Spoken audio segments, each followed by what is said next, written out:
नहीं देखो ये वाला ये भी है। इसका नाम क्या होता है? इसका नाम है सिडलिंग प्रेस, ठीक है, और कहते हैं प्रो प्रेस। उसके बाद ये देखा, इसको देखा, ये क्या है? हाँ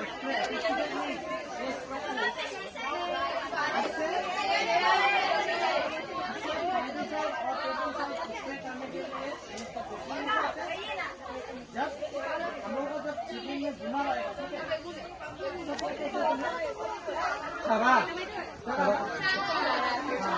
इंग्लिश में इसको सिडलिंग कहते हैं, ठीक है। छोटा छोटा जो पौधा होता है इसको सिडलिंग कहते हैं। तो सिडलिंग में जब बीमार आएगा, डिजीज आएगा, इंसेक्ट आएगा ना, तो उसको मारने के लिए इंसेक्टिसाइड होता है, फंगिसाइड होता है, तो उसको स्प्रे करने के लिए